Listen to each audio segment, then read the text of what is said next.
السلام علیکم. 2 منٹ نون میم چوہان کے ساتھ.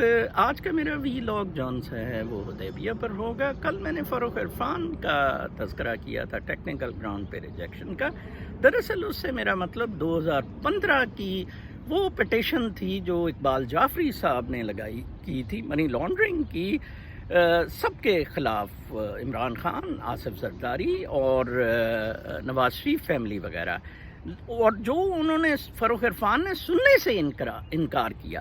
2012 میں جب فاروق عرفان نے ڈیسینٹنگ نوٹ دیا تھا، 2 ججز سپلٹ کر گئے تھے. یہ 2 ججز کا بینچ تھا، پنڈی بینچ، جو حدیبیہ کا اوپن کرنے کا سن رہا تھا کیس.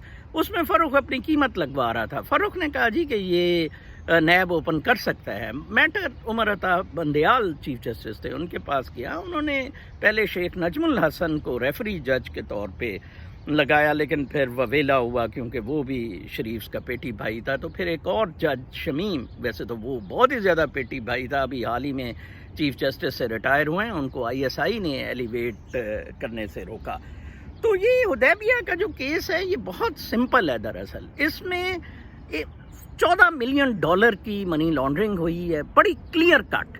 اور اسحاق ڈار کی سن 2000 کی میجسٹریٹ کے سامنے 164 کے بیانات جون سے ہیں، وہ اوپن اینڈ شٹ کیس ہے. اسحاق ڈار یہ نہیں کہہ سکتا کہ وہ انڈر پریشر دیے تھے. 164 کے بیانات کبھی انڈر پریشر نہیں ہوتے ہیں.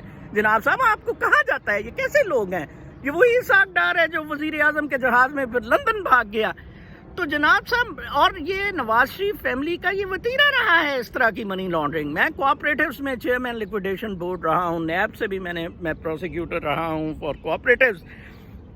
1991 میں بھی انہوں نے سہیل ضیاء بٹ کے تھرو لوگوں کی SMRs خریدی، اور ان SMRs کا 25% کی فیس ویلیو پہ خریدی. 1 کروڑ کا لون انہوں نے 25 لاکھ پہ ایڈجسٹ کیا.